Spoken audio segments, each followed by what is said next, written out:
Hi everyone, I just wanted to pop on here for a moment and talk about how I use the analogy of the tree in my practice to teach clients about positive life change. So I created this visual, which I know there's a lot of information on here, so I'm going to talk about what is on here and explain it. So down here we have basically the roots of the tree, then we have the stem of the tree, and then up here we have the branches and the fruit. And down here, the roots of the foundation are different things that people experience throughout their lifetime that they don't have control over. And everybody is dealt different cards, some good, some bad, and that's just part of life. So whether it includes an accident, abuse, trauma, neglect, loss, any of these things, people don't have control over, but they do happen. But the same also goes for having a good support system, for being healthy, for having an education, for having people that love them in their lives. All of these things, again, they don't have control over that, but that's just part of their life story. So out of that, the hope is that actually all of this up here, people do have control over.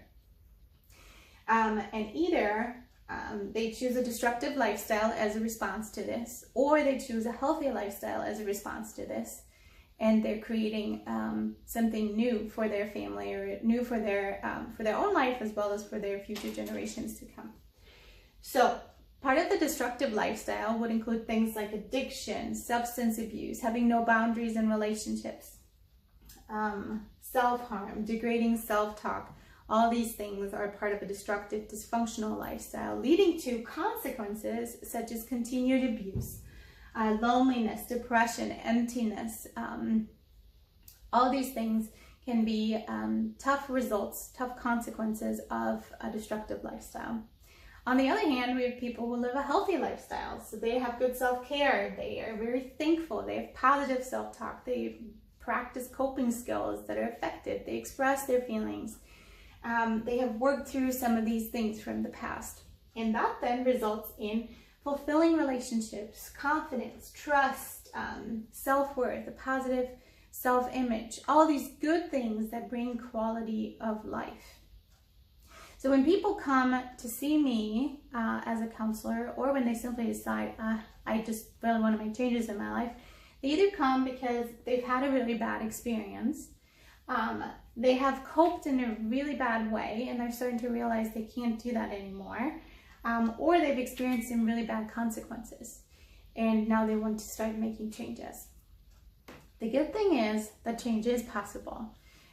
So whether or not the starting point of all this pain is down here or up here, there's always an opportunity for positive change. The thing is that a lot of people are struggling with is that it takes time.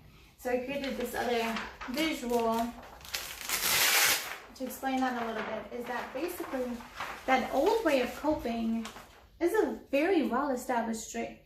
It's an old habit.